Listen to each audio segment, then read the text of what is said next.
By the time we finish our talk, 327 older adults will have been treated in an emergency room for one fall every 11 seconds. Now, sorry to say this next piece, but 3 of them will die from that fall. That's one every 19 seconds. We agree that those are jolting statistics, yet they come from the National Council on Aging. Many of us have dealt with elderly loved ones who've fallen. 1 in 4 elderly persons experiences a fall each year. Beyond simply falling, there are other health and safety mishaps for older people that many of us have heard about or experienced, such as wandering away from home, unexplained car scrapes, or even full-blown car accidents. Faltering nutrition, dangerously neglected home repairs, stoves left on, freezers left open, missing or wrong medications, and neglected personal hygiene, among other things. That's just a tiny tip of the unlucky accidents that can happen. Another class of items that can give rise to a caregiver crisis are chronic conditions or suddenly emerging illnesses. Most common ones include diabetes, arthritis, kidney or bladder problems, dementia, Parkinson's disease, glaucoma, lung disease, cataracts, osteoporosis, breast or prostate cancer, Alzheimer's, muscular degeneration, depression, and even heart disease. Whenever any of these personal and health safety issues arrive, inevitably, they draw attention to a wide range of medical care, legal, and financial matters as well. For example, some key questions include, are our loved ones' health and medical care being monitored? Are we certain they have all the recommended legal safeguards for decisions about their care and estate matters? Do we know how our loved ones can plan to pay for late-in-life care? Is there a plan in place are the finances in place to pay for one's needs? What happens when the elderly family member can no longer stay in their own home? So we begin to notice some of these issues and topics that emerge after a caregiving challenge. Before we go on, I just want to stop and briefly introduce myself. For those who have not been with us before, welcome. For those who this is not your first webinar, welcome back. I'm Tim Gardner, Wealth Manager and founder of Chatham Retirement Partners, and I provide wealth management services to the sandwich generation, just without all the baloney. Thank you for joining me today and committing to learning more about elder care. I assure you one thing about this presentation: you'll be better prepared to meet elder caregiving challenges after listening to this talk. You may be wondering, why is Tim discussing family caregiving challenges? Well, I do this to serve my clients and my community because I've seen so many families struggle with these issues.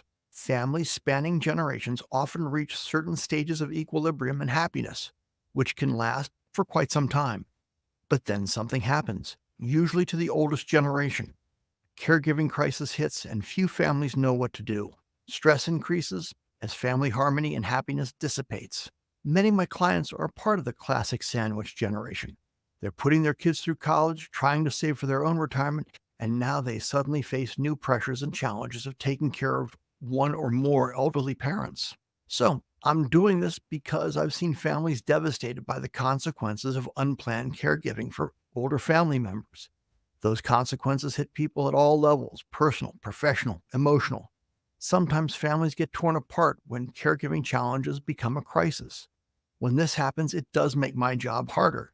With no planning and a crisis hits, it's a significant impact on one's financial plan across multiple generations, impacting grandchildren, adult children, and even our oldest loved ones.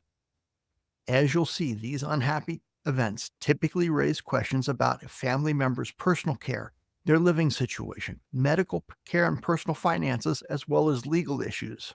Throughout our presentation, we want to remember how these almost inevitable unhappy moments can be made less stressful and even less unhappy by planning for them. When no planning has been done, any of these questions about a loved one's affairs can become a full-blown crisis unto itself. But it's more often than one in a series of these events that wreak havoc. Of course, we don't want that to happen to you or your families, so that's why I'm doing this presentation. And in case you're wondering, I also want to assure you that this is not a sales presentation. You'll hear nothing remotely close to a sales pitch. Most families only have a plan for caring for an aging loved one once there is a problem. However, a lack of planning doesn't mean a lack of commitment.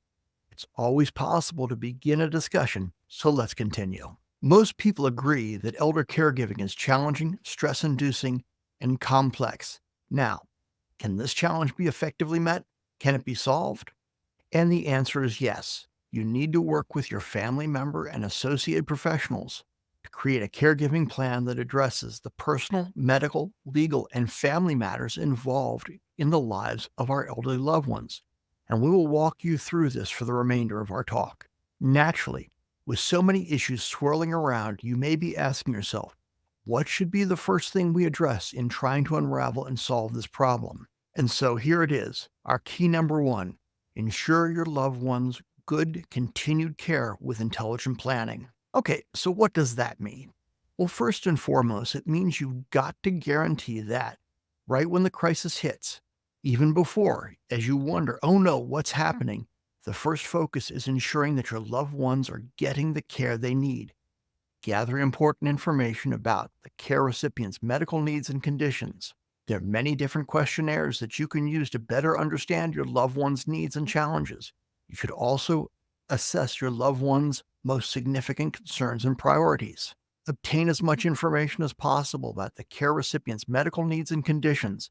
Monitor the quality of their health and maintain communications with their care providers. It is essential to understand and implement these things right from the very beginning. As time is of the essence, things can change rapidly, so you also want to check if the legal issues around health care and your loved one's estate are addressed. But the reason time is so important is that at any moment your loved one could lose their legal capacity to make healthcare, legal, and financial decisions. And when that happens, a whole world of painful complexities in your family's life explodes. This is an essential piece to your immediate concerns. Once you're satisfied that your loved one's immediate health care is being addressed satisfactorily, you need to have the caregiving discussion with your loved one. Remember, understand what's important to them while they're still healthy and able to express their wishes. Something to keep in mind is that while this is proactive, it may be very difficult for your loved ones, but it is essential. Everyone must have this conversation by the age of 60. You're probably wondering, apart from monitoring my loved one's day-to-day care, what are the other critical issues we must address? That brings us to essential number 2. A caregiving plan must address medical, legal, financial, and personal issues. What exactly is a caregiving plan? Let's take a look. Your caregiving plan provides a framework for discussing all the what-ifs that may unfold in the near or distant future. It outlines your care recipient's wishes and priorities and assesses their medical, legal, financial, and personal needs. Plan then organizes all the available resources to help your family provide them. Okay, let's first look at medical needs. A good baseline in assessing your loved one's health and medical needs is to review their abilities to perform the activities of daily living. This is a standard you see when it comes to long-term care assistance, but it's also just an excellent diagnostic tool. Look and see, do they need help eating, bathing, dressing, going to the bathroom, or transferring from bed to a chair? Based on your review of those activities, questions about needing in-home help may arise. Depending upon your situation, your options include a visiting nurse, outside helpers like Seniors Helping Seniors or other organizations, or a more traditional in-home health aide, a family member, friend, or even someone the family hires. An elder care or geriatric care specialist manages these issues and more for your family and is able to coordinate all this for you.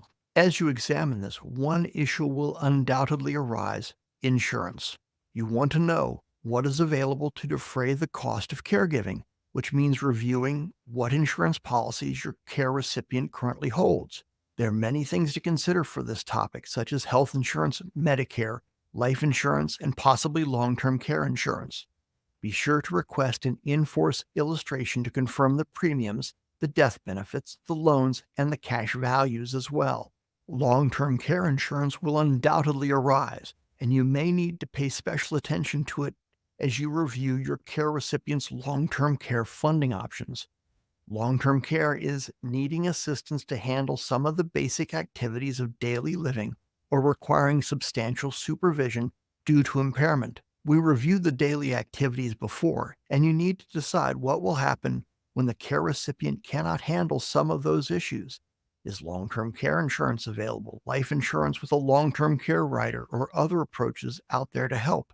You'll want to look at all this, weigh the options, and seek professional advice for choosing what is best for your loved one's needs. You may not be aware that if your loved one isn't poor or on disability, their health care insurance is likely going to be Medicare, and Medicare does not cover long-term care. A lot of people need clarification on this. Only income-qualified Medicaid covers it, or people who are disabled.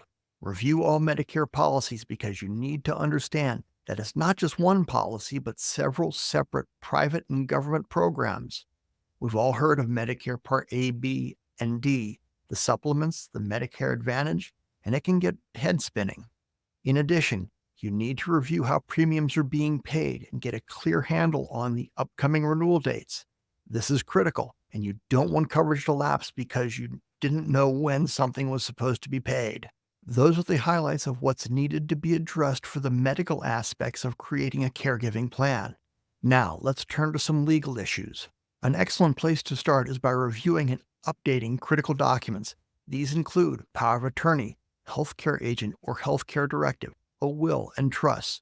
Of course, your financial professional and attorney should be able to assist you with these documents. First of all, these two are very, very important.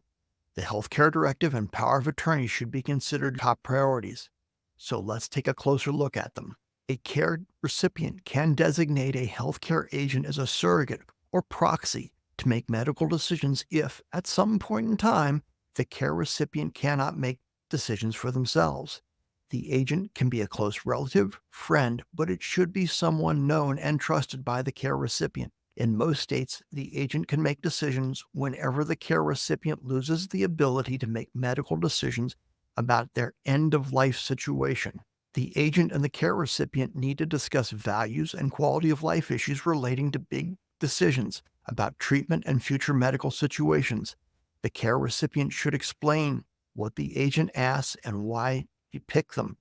The healthcare agent needs to know about critical quality of life of the care recipient and what medical treatments they would want in certain situations. These discussions are meaningful because situations could occur that the care recipient can't anticipate, and the agent may need to decide what they know about the care recipient's values, their views, and what makes life worth living. These are not simple questions. People's values change, so the care recipient should talk to the agent in depth and repeatedly over time. A legal proxy is also needed for similar reasons. Be sure that your plans address the power of attorney issue. There are two types of powers of attorney. There's a durable power of attorney in which the agent is authorized to act immediately upon the creation of the power of attorney. There are two types of power of attorney. There's the durable power of attorney in which the agent is authorized to act immediately upon creating the power of attorney. Then there's something called a springing power of attorney, in which the agent is authorized to act on the care recipient's behalf only when specific criteria for legal incapacitation are met. As mentioned earlier, many people are surprised to learn that Medicare does not cover long-term care. Only Medicaid does. The cost of long-term care can deplete your loved one's finances if they've not planned for it. There are ways to achieve coverage through Medicaid asset protection, but the rules are very stringent and complex. You'll need financial and legal advice to explore this approach. Another important legal issue is to address the estate plan. Find out if the care recipient has a will and an estate plan. Do the documents need updated? When a will is insufficient, you might want to think about a trust or other options. You should review those legal issues in your caregiving plan. Now, let's examine the financial aspects. Take a detailed look at your loved one's finances. Look at what their tax situation is, as well as their sources of income, recurring expenses, assets, as well as liabilities. Also, you'll want to know the financial professionals in their lives who've been providing advice and services over the last several years. Let's dive into some detail. When you're reviewing income and expenses, identify all the sources of revenue. Are there any pensions? What about the IRAs? What's going on with required minimum distribution? Is there an annuity in place? Are there more than one annuities? Is there life insurance? And what's that situation with that?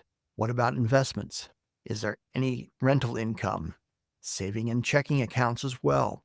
Whatever sources of income there are, you need to go through all of them. On the flip side, of course, include the expenses. How is housing and transportation being paid for? What are the regular healthcare expenses? What's being spent each month on food and entertainment? And of course, drugs and medical care are important issues on the expense side. It would be best to look at it from the perspective of assets and liabilities. What's the situation? Do they have a home? And is it paid for? Is there a mortgage or even a second mortgage? Do they have a second home? And if so, what is the status of that? Do they have rental property? What's the situation with cash and money markets, the CDs? Create a list of all the assets. Some are producing income, others are not. Then on the liability side, list out the mortgages, lines of credit, credit card debt, property taxes, and everything else. Another piece of the puzzle is looking at current investments and savings.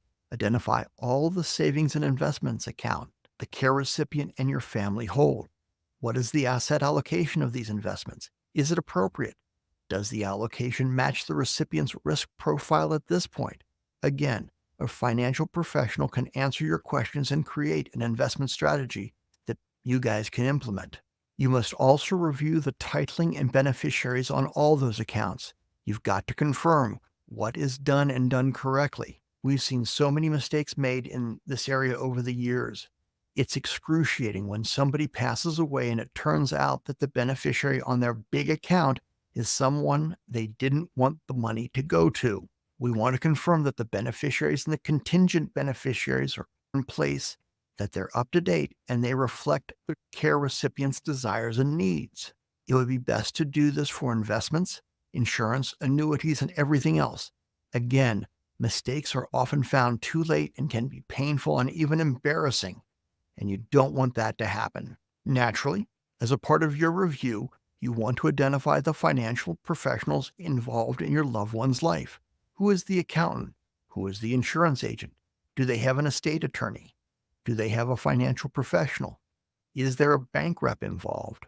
And are there any other professionals that might come to mind? It's also essential to review the tax situation.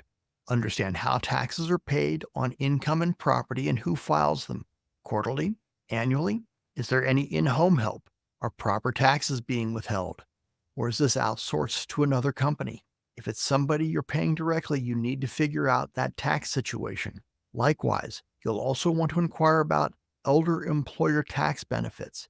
If you're hiring somebody to come in as a caregiver, there are medical care and dependent care deductions available. As I've said, seeking professional help is essential in this area.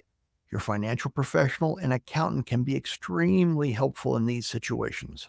Once you've completed a survey of your loved one's finances, you must create a financial plan and monthly budget as a part of your caregiving plan, understanding your care recipient's monthly cash flow.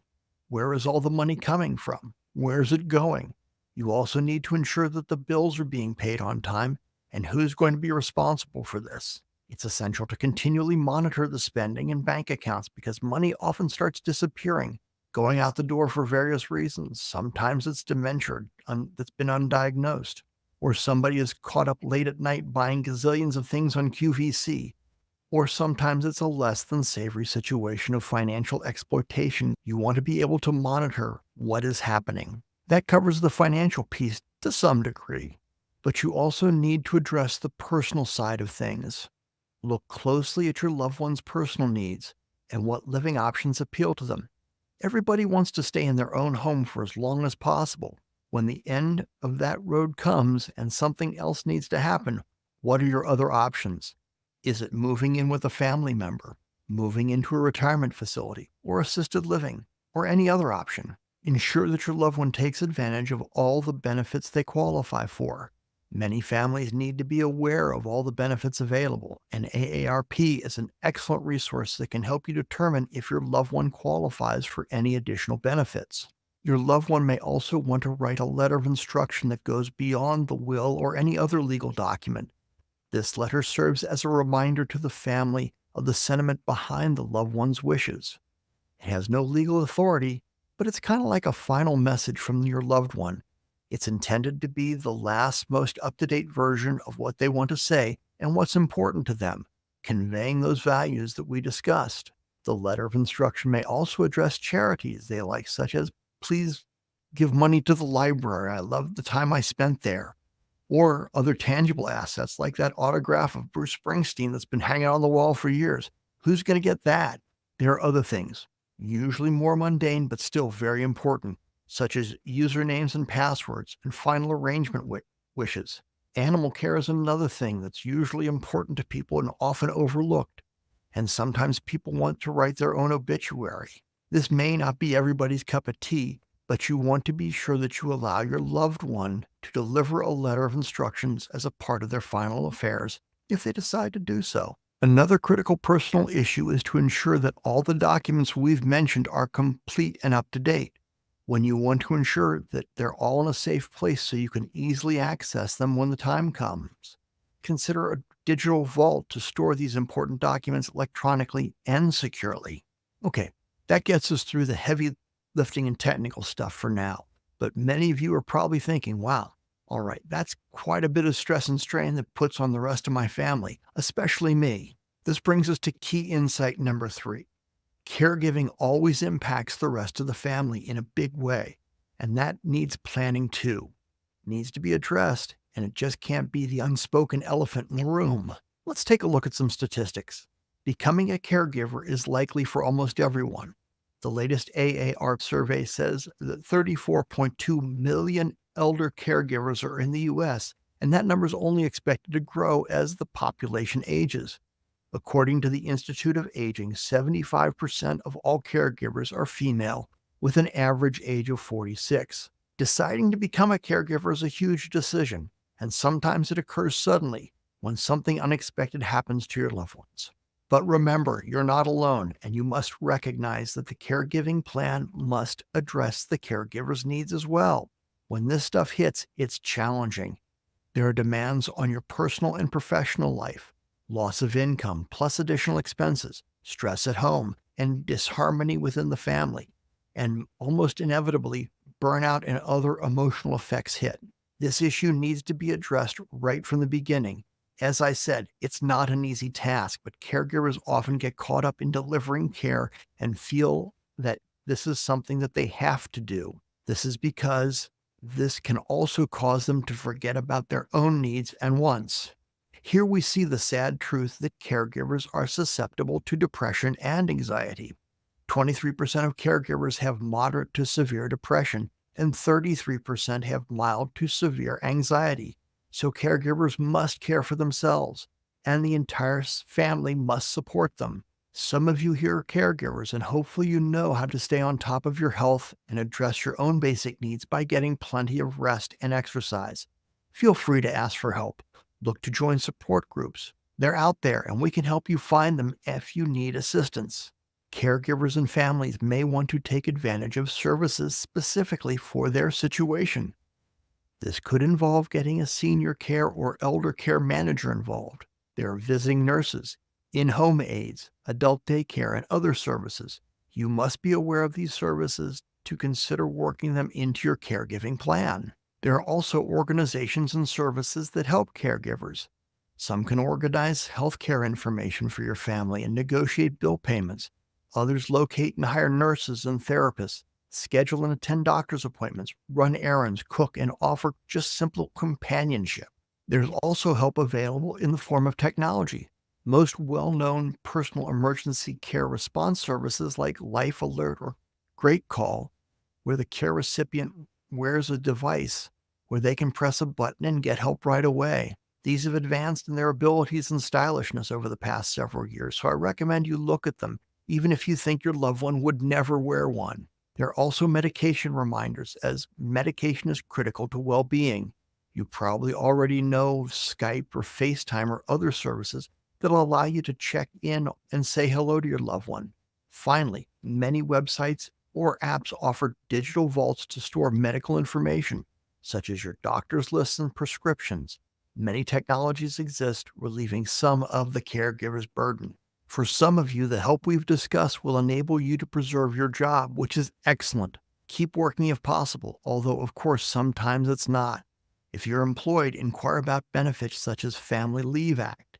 The key is maintaining communication with your employer about what's going on. So now you may tell yourself, we must gain expertise in all these areas. How can we possibly address these complex issues, not to mention afford it? This brings us to our crucial fourth item. You need a team approach to produce the best caregiving plan. At the end, everything in your loved one's life comes together. It's a lot of different things from many different disciplines all coming together at once. It's easy to feel overwhelmed, and putting all these pieces together can be difficult and extremely time-consuming. The most important thing is that you don't take on the caregiving challenge alone, because you can't. It is essential to work with others in your family. As you build a team who can assist you and create a plan, you must include other family members, the care recipient, and anybody else who provides emotional support. It's a difficult time in life, and these are complex issues, but they must be addressed. You should seek professional advice when developing your caregiving plan. Your team will, at various times, draw from people in multiple fields who are trained and experienced in addressing some of these very complex issues. Will likely include financial professionals, an estate planning attorney, or other attorneys, insurance experts, CPAs, geriatric care managers, and the like. We're getting close to the finish, so let's review. You know the 4 key challenges. It's a complicated stage of life for your loved one and for you and the rest of your family.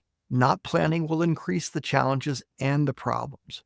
We've run through the key issues that need to be addressed: medical, legal, financial, and personal. And you know it does require a team approach to succeed. Some of the things may be running around in your mind because they're common reactions when people examine all these issues. For example,